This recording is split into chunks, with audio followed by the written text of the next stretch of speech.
we're kicking off with AEW, as it's been just 1 week since the hellacious Blood and Guts match, which saw the Elite and Kota Ibushi defeat the Blackpool Combat Club, Konosuke Takeshita, and PAC.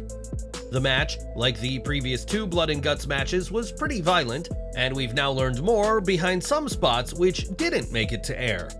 For example, many fans were surprised to not see somebody be thrown off the cage as we've seen in the past, and that is exactly the reaction that those entering the double cage were hoping for.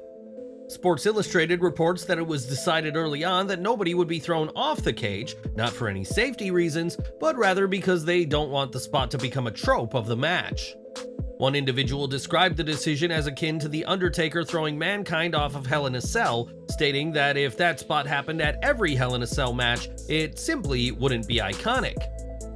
The report also went into details about the use of the Board of Nails, saying this idea was presented to AEW by Jon Moxley, who has wanted to use the spot for some time in the company. We may one day see somebody thrown off the Blood and Guts cage again, but AEW doesn't want it to become a cliche, and we'll have to wait and see what's in store for the next Blood and Guts match. As we know, the Blood and Guts name was originated thanks to a scathing comment during a financial earnings call by Vince McMahon, one that AEW has used to full effect. For many fans, the annual Blood and Guts match is a highlight of AEW's calendar, but Kevin Nash believes that this match is doing AEW more harm than good. During his Click This podcast, Nash not only argued that Blood and Guts will lead to long-term issues for those involved, but thinks that the match is hurting AEW from trying to grow. He explained, "I think that what you do when you allow that much blood and that much spot fest, you paint yourself into a certain demographic that's going to watch that program. They haven't grown that audience. There's a reason why they're not growing the audience. While in the meantime, WWE is doing some really nice ratings." Nash's reasoning is that with all the blood and guts we've seen, some sponsors and businesses may be deterred from working with AEW, and the company could get a negative reputation among these circles. Blood and Guts 2023 was an extraordinary night for AEW, and clearly a lot of work went into the Blood and Guts match, but what did you think? Share your views in the comments down below. Last week's Blood and Guts edition of Dynamite also saw Jack Perry capture his first singles title in AEW, dethroning Hook to become the new FTW champion. Perry's victory over his former ally was far from clean, and a rematch is expected, but for now, the Jungle Boy has drawn the attention of a true legend of the ring. During a promo on this week's Dynamite, Perry was interrupted by Jerry Lynn, who said that he was sick and tired of Perry's new attitude, and the pair engaged in a war of words. Things escalated between the two, and it was confirmed shortly after that the pair will come face to face on next week's AEW Dynamite, which will mark the 200th episode of the show. While we can't say for sure this will be a match, it's certainly being teased as one, and if so, it'll be Lynn's first match in over a decade after retiring in March 2013. The former ROH and ECW World Champion wrestled for 25 years before retiring, but could be returning to the ring soon enough, and we'll have to see what he has in store for Dynamite 200. When Cody Rhodes left AEW in February of last year, Brandi Rhodes left alongside her husband, and while he has since returned to WWE TV, she is yet to reappear. Many have speculated that Brandi will one day reunite with her husband on TV, with Brandi even having a match at the Performance Center last year, but if she does return, it won't be as a wrestler. Speaking with Chris Van Vliet, Brandi was asked about her future in the ring and confirmed that she has retired from in-ring competition.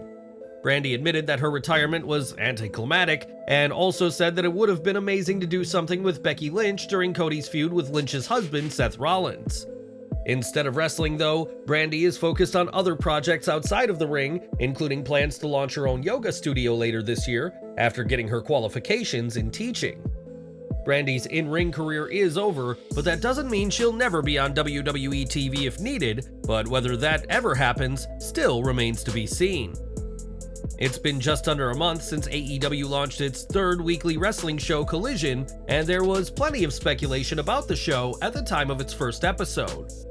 With CM Punk being the main star of Collision, many saw the show as a way for AEW stars with issues with other talents to avoid seeing each other, but what is the atmosphere like on Saturdays?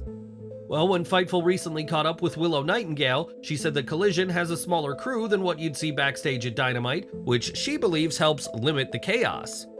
The former New Japan Strong Women's Champion added that the locker room is relaxed and chilled thanks to fewer people being around, and that the show has good vibes all around. While Collision's roster may be relaxed, the show hasn't exactly been the ratings hit many were expecting, with viewership for the brand new show dropping to around the same as an average Rampage.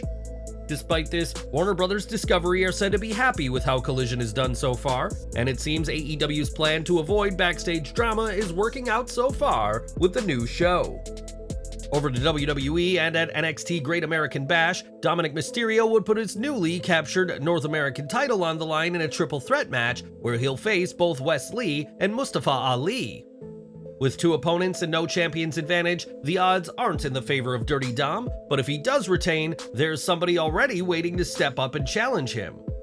Speaking on the latest episode of The Bump, Rey Mysterio was asked about seeing his son hold singles gold in WWE and is ready to take the North American title for himself. Rey said, "The fact that he's succeeding in becoming his own person, he's already his own person. You don't know how many times I would have loved to call him up and say, 'Congratulations, son, you're really killing it.' But it hurts. Unfortunately, I can't do it, and that really hurts. I wish things would be different, but as a father, despite our differences, I'm extremely proud of what he is doing and what he's conquering. He just better not step in the ring with me, because I will take that North American title."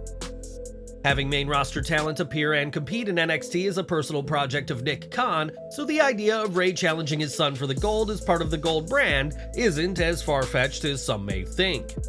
It's been many years since Rey last held singles gold in WWE, and with talks of a retirement, WWE could want to give him one final hurrah at the expense of his no-good son. Would you like to see Rey be the one to end his son's title reign, or should somebody else be the one to shut Dominik up? Whatever you think, let us know in the comments. We have some unfortunate news regarding Buff Bagwell now, as the former WCW World Tag Team Champion recently had another run-in with the law. In Cobb County Court records, it was revealed that Bagwell was pulled over on July 13th for speeding and was arrested and charged with driving under the influence of substances. Bagwell remained behind bars until he was released on July 15th, in what is sadly not the first time that Bagwell's issues with substances have caused him problems. What makes this worse is that Bagwell has been working on turning his life around with the help of Diamond Dallas Page, and earlier this year marked 7 months of keeping clean. In 2021, Buff Bagwell started a podcast called Rebuilding Buff, and the podcast ran into some controversy after Buff claimed WWE turned down his request for rehab. In a statement on Twitter, Bagwell explained that he is still sober, with today marking 11 months clean, and stated that his DUI time in jail was from an earlier offense years ago. Hopefully this situation will be a wake-up call for Bagwell, who had been doing well before this incident, and will keep following this situation for further updates.